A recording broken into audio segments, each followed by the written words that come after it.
Bonjour à tous. La résistance est-elle en train de gagner contre le masque obligatoire? Nous avons des signaux en ce sens et c'est très bien. Le gouvernement n'ose plus. Je vais vous expliquer tout cela, même s'il faut être très vigilant parce qu'il y a une très forte pression malgré tout et qu'il faut regarder aussi du côté de la vaccination Covid de masse par rapport à notre principe de liberté. Je vous explique tout cela. Ce sont des enjeux très importants qui nous réuniront notamment lors du rendez-vous national de la résistance. On parlera de ça, des délestages, de l'inflation, tout ce qui se passe en ce moment. Le samedi 17 décembre, rendez-vous à Paris, place des Victoires à 14h pour un grand cortège. Je sais qu'on aura Myriam Palomba qui sera là, on aura Olive, on aura Marc Doyer, on aura des personnes touchées par les fermetures, on aura des résistants, d'autres personnalités. Ça va être absolument gigantesque.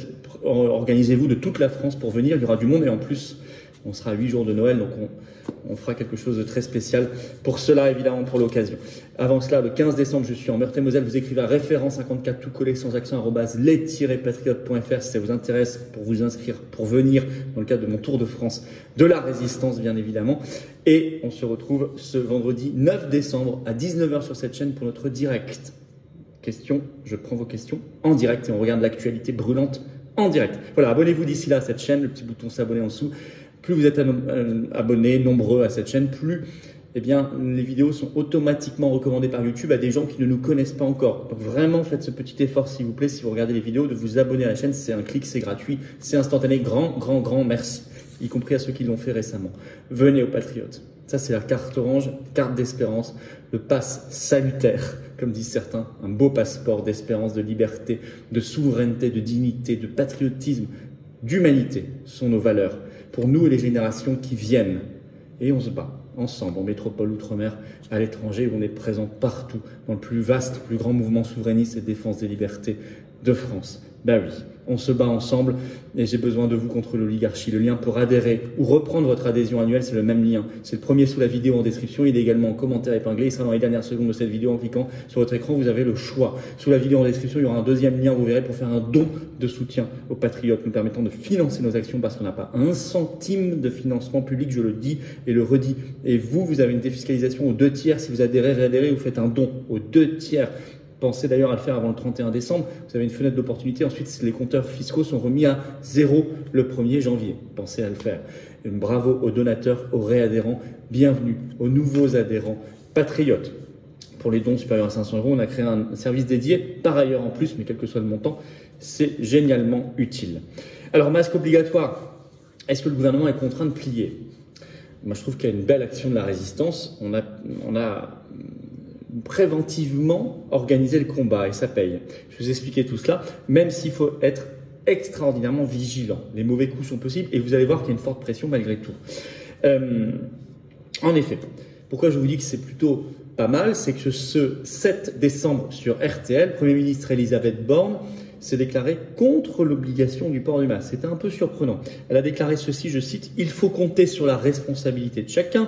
On n'est pas obligé de faire des interdictions systématiques. » Même si elle a quand même évidemment récité le catéchisme covidiste en disant le masque nous protège, il faut donc le porter. Mais bon, le Figaro par exemple a repris cette déclaration a été reprise partout, comme le Figaro qui fait un article ce 7 décembre et qui écrit ceci en titre, Covid, Elisabeth Borne, pas favorable au port du masque obligatoire. Eh bien, c'est plutôt très bien.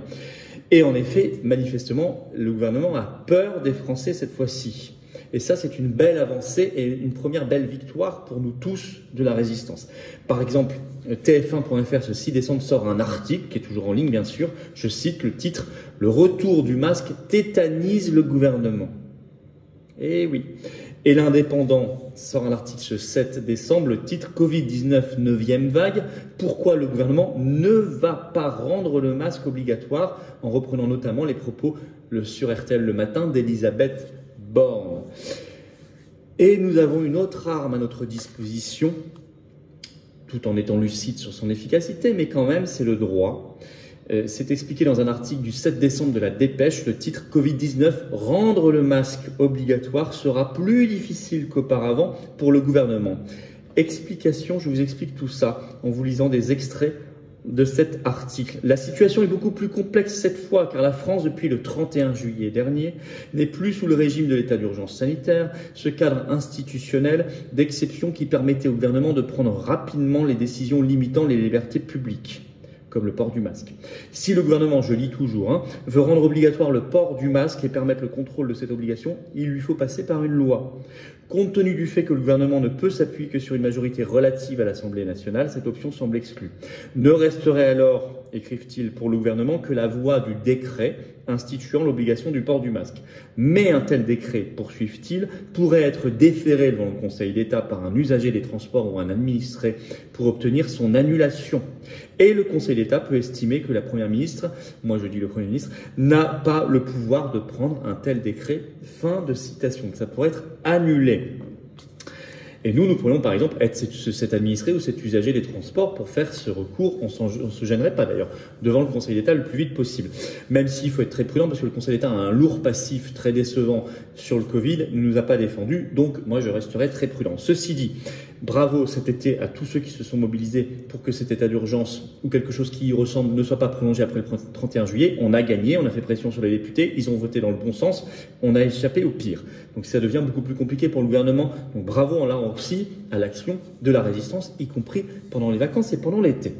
Au passage, je me souviens qu'on était le 11 juillet sur cette loi devant l'Assemblée nationale et on a eu bien raison de le faire, je le crois, et tous ceux qui étaient avec nous avaient bien raison d'être là. Mais attention, il y a des points de vigilance. D'abord, il y a des pressions fortes qui existent de la part des médecins de plateau télé, bien sûr, qui eux veulent le port du masque obligatoire la plupart du temps, et des médias aussi. Par exemple, BFM TV a fait toute une émission le 6 décembre dont le titre, elle est en ligne, c'est, je cite, « Masque obligatoire, on attend quoi ?» Donc là, ils font pression sur l'opinion publique et sur le gouvernement. Et puis, vous avez ce 7 décembre, en soirée, le Parisien, qui sort d'un coup comme ça, qui fait une espèce de coup de pression sur le gouvernement et l'opinion publique en sortant une tribune de 12 associations de malades, je cite, qui réclament, je cite, de rétablir immédiatement le masque obligatoire dans les lieux de grande promiscuité. Bon, coup de pression. Et puis vous avez des symboles. Par exemple, ce 6 décembre, pour la première fois depuis des mois, à l'Assemblée nationale, les ministres portaient le masque, ostensiblement devant les caméras. Donc on voit des coups de pression.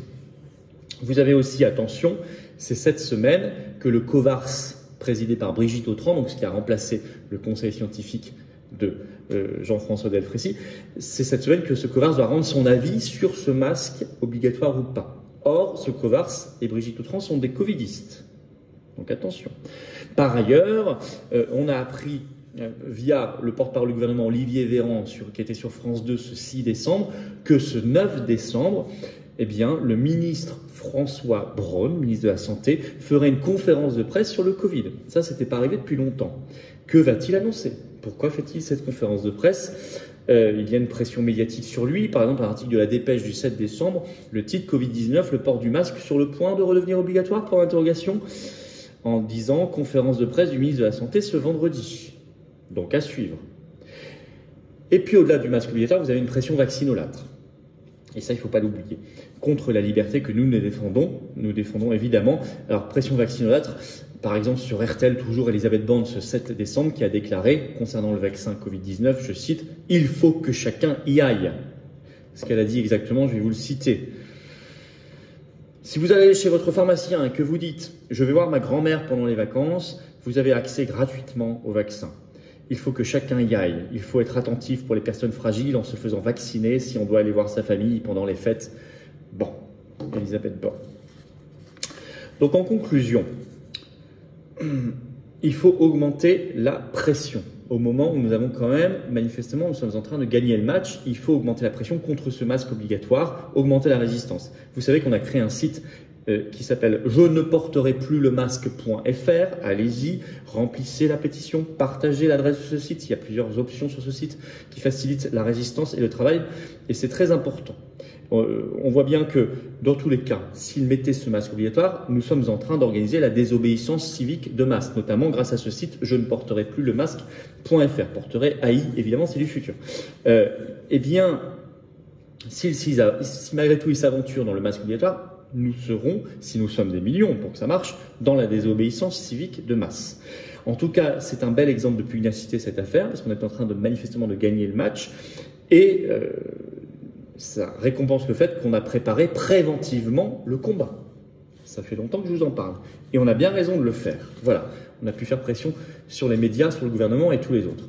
On va continuer de plus en plus fort de plus en plus fort. Vous savez qu'on est en direct sur cette chaîne ce vendredi 9 décembre, 19 h. Je prends vos questions en direct. Faites venir aussi des gens qui n'ont jamais participé à ces directs, c'est important. Le rendez-vous de la résistance, c'est samedi 17 décembre, Paris. Rendez-vous 14 h, place des Victoires. Beau symbole. On ira jusqu'à la place Pierre-Laroque. Ministère de la Santé, c'est pas pour rien. On n'oublie pas les suspendus, bien évidemment. On parlera aussi des délestages, des coupures de courant et de toute cette folie. À cette occasion, il faut venir pour tout cela. Il faut venir très nombreux. Il y aura beaucoup de personnalités de la résistance. Abonnez-vous à cette chaîne si vous voulez bien d'ici là. Le petit bouton en dessous, cliquez dessus. C'est gratuit, c'est instantané. Plus vous êtes abonnés, plus on va vers le demi-million d'abonnés. On fera quelque chose de très spécial, encore plus que le 400 000, les 400 000 abonnés. Et vraiment, on a besoin qu'il y ait des abonnés pour que ces vidéos soient recommandées à des gens qui ne nous connaissent pas encore. Vraiment, faites ce petit effort, s'il vous plaît, si vous regardez les vidéos. Je vous en remercie d'avance. Venez aux Patriotes. C'est même pas un effort, ça, c'est naturel de venir vous battre à nos côtés, à mes côtés, et moi, je me battrai à vos côtés pour nous et les générations qui viennent. Et ça n'est pas rien. Et je crois qu'on a le devoir de le faire. Je suis même certain qu'on a le devoir de le faire pour les générations qui viennent. Le lien pour adhérer ou reprendre votre adhésion annuelle, si elle a plus d'un an, c'est à vous de réadhérer. C'est le même lien. C'est le premier sous la vidéo en description. Il est également en commentaire épinglé. Et il sera dans quelques secondes en cliquant sur votre écran. Vous avez l'embarras du choix. Sous la vidéo en description, le deuxième lien, c'est pour faire un don de soutien aux Patriotes, tout simplement pour nous permettre de financer nos nombreuses actions partout en France, sans aucun euro de financement public. Je le rappelle, cette année, pas d'aide des banques, rien, toute oligarchie contre nous. Or, on fait. Ça coûte cher. Il y a l'inflation. Bravo donc aux donateurs, aux réadhérents. Bravo. Bienvenue aux nouveaux adhérents Patriotes. Tout ça est défiscalisé aux 2 tiers pour vous. Pensez-y avant le 31 décembre. Vive la France!